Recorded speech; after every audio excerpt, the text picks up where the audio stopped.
Hey friends, it's Coach Kela jumping on here for Tuesday tips. How's everybody doing today on this lovely day? Good, good. So I wanted to talk today about how to cut your sugar cravings and give you some really easy tips to follow so that you can start doing that today.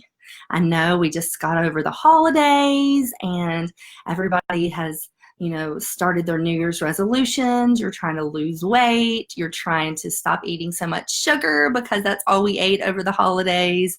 You're trying to, feel great and look great. And it's really hard. Sugar cravings are a real thing. And I just want you to know that I am here for you as your health coach, and I'm going to help you through this. And before you know it, you're not going to be craving sugar anymore, and you're going to start to lose weight naturally and just feel amazing.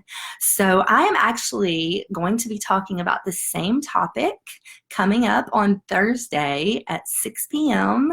at Dr. Craig. And I always forget how to say his name, but it's Tankersley's Chiropractic Center, which is in Indian Lake. So if any of you are local and want to come and hear me do this talk in person and have kind of a back and forth where we answer questions, I would love to have all of you.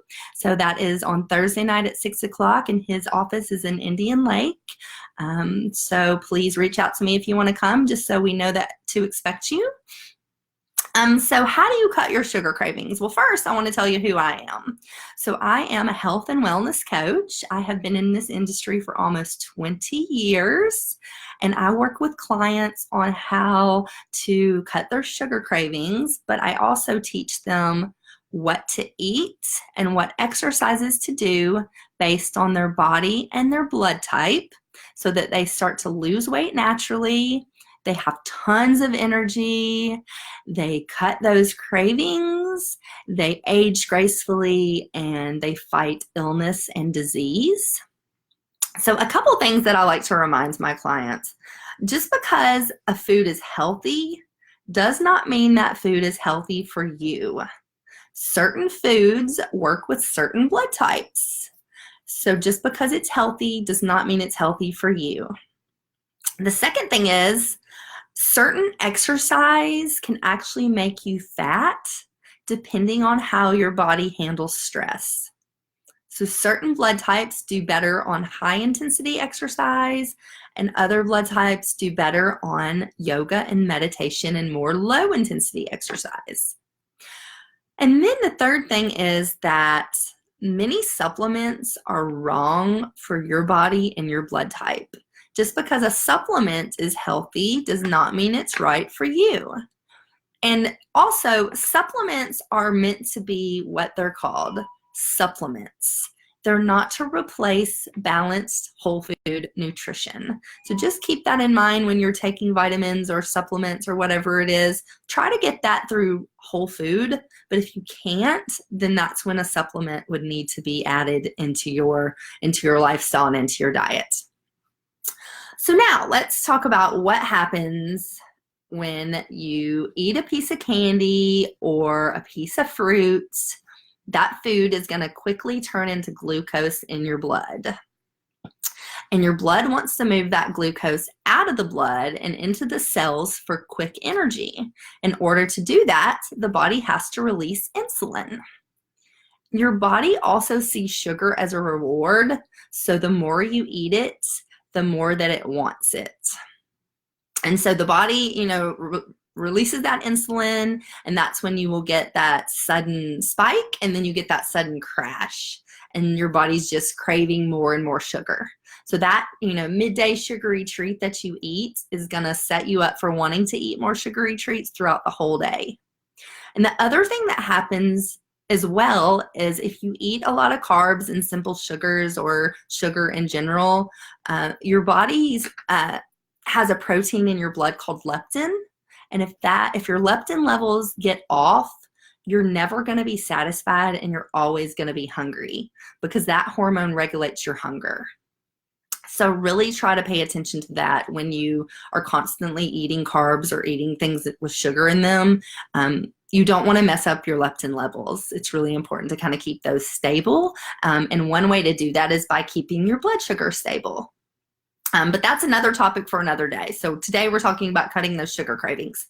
So, what happens a lot is people will say to me, well, I don't eat a lot of sugar. I don't eat candy. I don't drink Cokes. My diet's pretty healthy. And what I find is a typical diet will look something like this. You'll wake up in the morning and you'll have like a bowl of Go Lean, or you'll have some sort of simple carb that you think is healthy. For lunch, you'll usually have like a salad with some balsamic dressing on it. Then you'll hit that midday slump and you'll have to have some Starbucks coffee. And so you'll get like a Frappuccino or something a Frappuccino light that you think is healthy. And then dinner is usually lean protein or some sort of, fish or chicken or beef or whatever. And then some sort of simple carb. Dinner, after dinner, a lot of times people will have like honey with tea, tea with honey in it, or some sort of, I've got to have something sweet to eat after dinner. And so that diet sounds like it should be healthy, but there's hidden sugars in every one of those foods that I mentioned. And the other thing is that a lot of those serving sizes, a serving size of cereal, on the back of a box of cereal, it'll say it has, 5 to 10 grams of sugar, but that's for 3/4 of a cup. Most people do not eat 3/4 of a cup. If you're eating cereal, you're usually eating a bowl full, which is 2 to 3 servings. So even though, that diet looks super healthy, there's hidden sugars all throughout it. So where is sugar hiding? Sugar is hiding everywhere. Manufacturers want to keep you addicted to their products, and they want their products to be shelf stable. So sugar is in everything from wheat bread to, steak. When you go to a restaurant, a lot of times they'll caramelize flour on the top of a steak to make it taste really good and to keep you addicted to that steak and to that restaurant. So there's just hidden sugars in so many different things. So these are my 7 tips on how to cut these cravings once and for all. So the first thing is check your beverages. This is 2-part.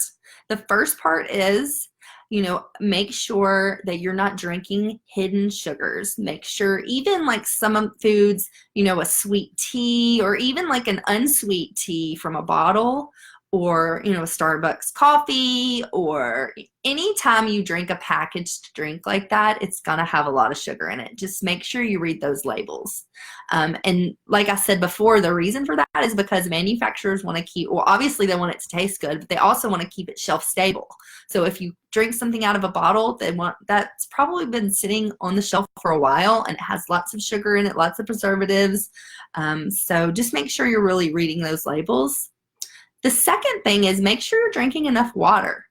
A sugar craving can be masked in the form of dehydration because your body is looking for quick energy. So if you're dehydrated and the body wants some sort of energy, it will crave sugar to give you that quick energy.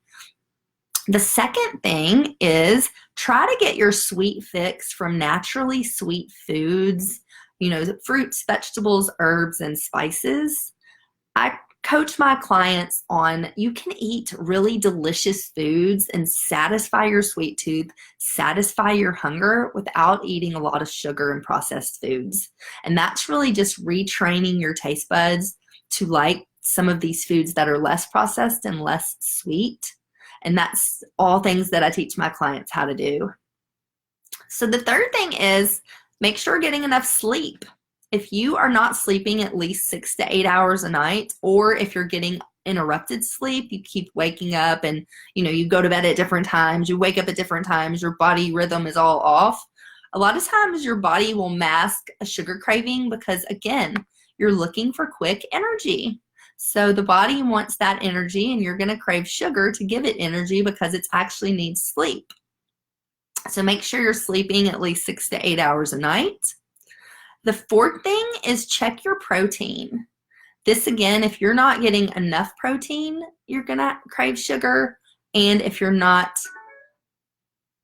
eating too much protein or you're not eating enough protein, those two things are going to, be really conducive to craving sugar because your blood sugar is off.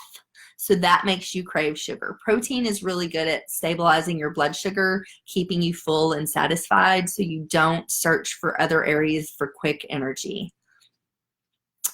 The next thing is really look at those low-fat and fat-free foods. If you're eating a diet full of low-fat and fat-free items, you're probably eating a lot of sugar. Because what happens when manufacturers take fat out of products, they put in sugar to make the product taste good. So like low-fat milk and low-fat yogurt and low-fat dairy, really of any kind. Any packaged low-fat food, I guarantee you, has tons of sugar. So make sure, again, that you're reading those labels, looking for that hidden sugar. And don't go off what it says on the front of the package. If it says no sugar, low sugar, no sugar added, read the back. Read the ingredients, read the label, look at the serving size to make sure that you're not eating hidden sugars and you're not going off of what the manufacturer says. Because the manufacturer just wants you to buy their product. They will lie to you. So make sure you're reading those labels.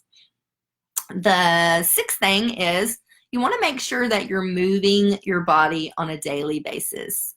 The body loves to move. The body loves exercise. It loves to have oxygen and blood flowing through it. So make sure you're moving every day, whether that means exercising daily or whether that means just parking further away from the door, taking the stairs where possible, getting up from your desk and walking around the office. Whatever that means, movement to you, do it consistently and do it on a daily basis. And the last thing is to make a new post-meal ritual. A lot of people eat sugar after their meal because it's a habit. You have to have something sweet. You have to have a dessert. It is a habit to do this. If you can create a new post-meal habit, maybe that means you get up and go outside with your dog. You go watch your favorite TV show. You immediately get up and go brush your teeth and get ready for bed. Whatever that new habit is, try to create that today, and these 7 steps will help you to cut your sugar cravings, to reset your taste buds, and to start losing weight naturally. So what do you do now? So how do you satisfy that sweet tooth without the sugar? So once you've done these 7 steps, if you're still having issues, I would suggest doing my 28-day reset. During this, I'm going to teach you how to use whole food to pull toxins from your body and to reset your taste buds, your stomach, your immune system, your brain. Reset everything so that you stop craving sugar and you start craving healthy foods, so that you lose weight naturally, you have tons of energy, your skin is going to improve, your sleep is going to improve, your sex drive is going to improve. Everything is going to improve if you reset all the functions in your body. And I can show you how to do that in just 28 days or less.